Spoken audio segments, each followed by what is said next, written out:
আগামী 26শে April brigade parade গ্রাউন্ডে conduct করতে চেয়েছিলেন, যেখানে দিল্লি, মুম্বাই, অন্যান্য শহরে যেমনভাবে হচ্ছে সেরকম কলকাতা শহরেও যেটা কন্ডাক্ট করতে চেয়েছিলেন 26শে এপ্রিল। কাশ্মীরে 27 জনের মৃত্যুর পর একেবারে জঙ্গি হানার ফলে, সেই মৃত্যুর ফলে অল ইন্ডিয়া মুসলিম পার্সোনাল ল বোর্ড তারা সমস্ত রকম ওয়াকআপ নিয়ে সমস্ত রকম আন্দোলন কিন্তু স্থগিত রেখেছেন। এবং আজকে কলকাতা হাইকোর্টে যে রায় ছিল 26 তারিখ, আগামী 26 তারিখ কলকাতায় ব্রিগেডে আসার জন্য লক্ষ লক্ষ মুসলিম সমাজের মানুষ তারা কিন্তু আগ্রহী ছিলেন। এবং অল ইন্ডিয়া মুসলিম পার্সোনাল ল বোর্ডের পক্ষ থেকে যে সমাবেশ ডাকা হয়েছিল সেই সমাবেশ নিয়ে কিন্তু মামলার শুনানি ছিল। এবং সেখানে কলকাতা হাইকোর্ট যেটা জানিয়েছে, একেবারে কিন্তু 26 তারিখ অর্থাৎ আর্মিরা যারা রয়েছে সেই আর্মিদের যে জমি অর্থাৎ ব্রিগেড গ্রাউন্ড, সেখানে কিন্তু কোনো তাদের একটা ট্রেনিংয়ের একটি বিষয় চলছে, সেই জন্য তারা সেই জায়গা দিতে পারবে না বলে জানিয়েছে। এবং 26 তারিখের বদলে কত তারিখে এই ব্রিগেডের অনুষ্ঠান হতে চলেছে এবং কলকাতা হাইকোর্ট কি জানিয়েছে, চলুন আইনজীবী ফিরদাউস শামীম তিনি কি বলছেন শুনে নেব। অল ইন্ডিয়া মুসলিম পার্সোনাল ল বোর্ড, যেটা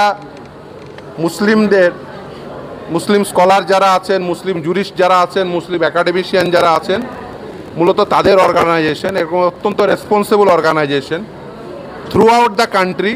আপনারা জানেন যে তারা বিভিন্ন কাজ করে, বিশেষ করে যেহেতু পার্সোনাল লয়ের বিষয়ে তারা কাজ করেন, সেই জন্য ওয়াকআপ অ্যামেন্ডমেন্ট অ্যাক্টের যে আইনটি পাশ হয়েছে তার সাপেক্ষে আলোচনা, জনগণকে প্রপার তথ্য দেওয়া, সেই উদ্দেশ্যে যে মিটিং, সেখানে যেহেতু ওই ব্রিগেড প্যারেড গ্রাউন্ডটি আর্মির ল্যান্ড, সেই জন্য তারা একটি কমিউনিকেশন করেছিলেন, একটা 3 লাইনের একটা কমিউনিকেশন, যেখানে কোনো রিজন অ্যাসাইন করা ছিল না। আমরা সেই কমিউনিকেশনটিকে চ্যালেঞ্জ করি মহামান্য বিচারপতি তীর্থঙ্কর ঘোষের এজলাসে। তিনি আজকে সেই যে কমিউনিকেশন অর্থাৎ আর্মির যে কমিউনিকেশন সেটি ব্যাড ইন ল বলে তিনি ডিক্লেয়ার করেছেন। অর্থাৎ আমরা প্রাথমিকভাবে যে আমাদের যে সাংবিধানিক অধিকারের যে চর্চা করতে চেয়েছিলাম, আমাদের সংবিধানে আর্টিকেল 19-এ যে অধিকার দেওয়া হয়েছে, সেই যার চর্চা আমরা করতে চেয়েছিলাম, তার প্রতিবন্ধকতা হিসেবে যে কমিউনিকেশন করেছিল আর্মি, সেটি স্যাটাসাইড করে দিয়েছেন আদালত মনে করেছেন যে এইভাবে কোনো যুক্তি না দিয়ে একটি নন স্পিকিং অর্ডার দিয়ে একটি অর্গানাইজেশন, অত্যন্ত রেসপন্সিবল অর্গানাইজেশনকে এইভাবে বাতিল করাটা সঠিক হয়নি বলে আদালত প্রাথমিকভাবে মনে করেছেন। তাই সেই কমিউনিকেশনটি বাতিল করেছেন, কমিউনিকেশনটিকে ক্যান্সেল স্যাটাসাইড করে দিয়ে তিনি বলেছেন 24 ঘন্টার মধ্যে অল ইন্ডিয়া মুসলিম পার্সোনাল ল বোর্ডকে, ইন্ডিয়ান আর্মি তারা ওই যেহেতু ওই ব্রিগেড প্যারেড গ্রাউন্ডটি তাদের ল্যান্ড, একটি কমিউনিকেশন করবেন।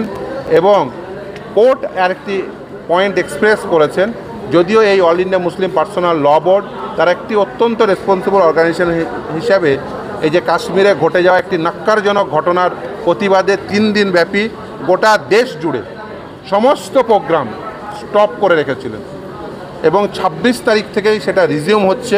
আমি সেই কমিউনিকেশনও আদালতে প্লেস করি যে দেখুন, একটি অত্যন্ত রেসপন্সিবল অর্গানাইজেশন তারা এইভাবে এই কাশ্মীরে ঘটে যাওয়া ঘটনার প্রতিবাদে তারা 3 দিন সমস্ত প্রোগ্রাম বন্ধ রেখেছে, কিন্তু 26 তারিখ থেকে নতুন করে প্রোগ্রাম স্টার্ট। আদালত শুধুমাত্র একটা রিকোয়েস্ট করেছে যে যদি সম্ভব হয় 1 সপ্তাহ পরে, এই রিকোয়েস্টটা আদালত শুরু করেছে।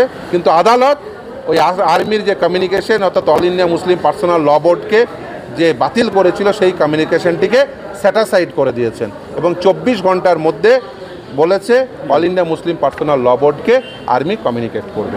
এই না, রাজ্য সরকারের, দেখুন রাজ্য সরকারের বিষয়টি পরে, তিনি যদিও একটু করে অপোজ করে তিনি আবার টুক করে বলে গিয়ে রাজ্যের অ্যাডভোকেট জেনারেল তিনি বলতে চেয়েছেন, তিনি যদিও সামান্য ল পয়েন্টে, কিন্তু অ্যাকচুয়ালি ছিল বেসিক্যালি ফেভার করা ওই কেন্দ্রীয় সরকারকেই আর কি। কিন্তু তিনি বলেছেন যে আমি এখনই যাচ্ছি না, কারণ আমার ভূমিকা পরে আসবে, ল্যান্ডটা যেহেতু প্রাইমারিলি আর্মির, তাই আর্মির যে কমিউনিকেশন সেটা ব্যাড ইন ল বলে ডিক্লেয়ার করেছেন আদালত। সেটা আদালত মনে করেছেন যে ওটা সঠিকভাবে কমিউনিকেট নয়, কখনোই এইভাবে একটা অর্গানাইজেশনকে উইদাউট এনি রিজন এইভাবে বাতিল করা যায় না, তার একটি মিটিং হোল্ড করার যে সাংবিধানিক অধিকারকে। তাই সেই কমিউনিকেশনটিকে বাতিল করে 24 ঘন্টার মধ্যে এই অর্গানাইজেশনকে অর্থাৎ অল ইন্ডিয়া মুসলিম পার্সোনাল ল বোর্ডকে বলেছে আর্মিকে কমিউনিকেট করতে। এবং এখানে জামান সাহেব আছেন, উনি ওনাকে ওনার পার্সোনাল ইমেল আইডিতে, ওনার যে ইমেল আইডি উনি প্রোভাইড করেছেন সেই ইমেল আইডিতে 24 ঘন্টার মধ্যে ওনার ইমেল আইডিতে সেই কমিউনিকেশন ইন্ডিয়ান আর্মি করবে। ফলে উনি যেহেতু পিটিশনার নাম্বার 2 এবং উনি অল ইন্ডিয়া মুসলিম পার্সোনাল ল বোর্ড ওনাকে এই বিষয়টিকে দেখার জন্য যেহেতু অথরাইজ করেছেন, তাই ওনার ইমেল আইডিতেই 24 ঘন্টার মধ্যে ইন্ডিয়ান আর্মি জানিয়ে দেবেন, মেল করে জানিয়ে দেবেন এবং ওই যে আগেকার যে কমিউনিকেশন সেটাকে আদালত বাতিল করেছে। আমরা প্রাথমিক জয় পেয়েছি এবং আমি সকল মানুষকে আহ্বান করব, আপনারা শান্তিপূর্ণভাবে নিশ্চিতভাবে সৌহার্দ্যর পরিবেশ বজায় রেখে, সম্প্রীতির পরিবেশ বজায় রেখে এই ওয়াকফ অ্যামেন্ডমেন্ট অ্যাক্টের বিরুদ্ধে আপনারা শান্তিপূর্ণ গণতান্ত্রিক যে অধিকার তার চর্চা করুন। না, এটা তো স্ট্যাটাস, কারণ এই রিপিটেশন যে উদ্দেশ্যে যে ওই যে কমিউনিকেশন, কারণ আমরা চ্যালেঞ্জ করেছিলাম ওই কমিউনিকেশনটি, কারণ ওই কমিউনিকেশনটি সাংবিধানিকভাবে বৈধ বলে মনে করছে না অল ইন্ডিয়া মুসলিম পার্সোনাল ল বোর্ড। তার কারণ এটি একটি লফুল অর্গানাইজেশন যারা মূলত মুসলিম, যেখানে আছেন মুসলিম একাডেমিশিয়ান, জুরিস্ট, স্কলার, যারা মনে করেন যে লফুলি কোনোটা যে আমাদের সাংবিধানিক অধিকারকে কোনটা আপহেল্ড করছে কোনটা আপহেল্ড করছে না, এই ক্ষেত্রে মনে হয়েছে যে এই যে কমিউনিকেশন সেটি তাদের সাংবিধানিক অধিকারকে খর্ব করেছে। কিন্তু আদালতে প্রাইমারিলি সেই মতের সঙ্গে সহমত যে অল ইন্ডিয়া মুসলিম পার্সোনাল ল বোর্ডের যে সাংবিধানিক অধিকার চর্চায়, কামরুজ্জামান সাহেবদের যে সাংবিধানিক অধিকার চর্চায় সেখানে প্রতিবন্ধকতা তৈরি করেছে, তাই সেটিকে স্যাটাসাইড করেছে। না, কোনো আদালত 24 ঘন্টার মধ্যে, এক সপ্তাহ নয়, 24 ঘন্টার মধ্যে, 24 না, সেটা আর্মি কমিউনিকেট করবে। আর্মি কামরুজ্জামান সাহেবকে তার ইমেল আইডিতে 24 ঘন্টার মধ্যে কমিউনিকেশন করার নির্দেশ দিয়েছেন। আমি তার যে ইমেল আইডি অলরেডি যিনি কেন্দ্রের পক্ষ থেকে যিনি এই মামলায় অ্যাপিয়ার করেছেন, আমি তার হ্যান্ড ওভার করে দিয়েছি। 24 ঘন্টার মধ্যে ওনাকে বাকিটা জামান, বাকি বসে কথা হবে আর কি। আদালত যা বলেছেন সেটা আস্তে আস্তে, আদালত যেটা বলেছেন সেটা আমাদের আইনজীবী মাননীয় ফেরদাউস শামীম সাহেব আপনাদেরকে জানিয়েছেন, আপনাদের মাধ্যমে গোটা রাজ্যবাসীকে জানিয়েছেন।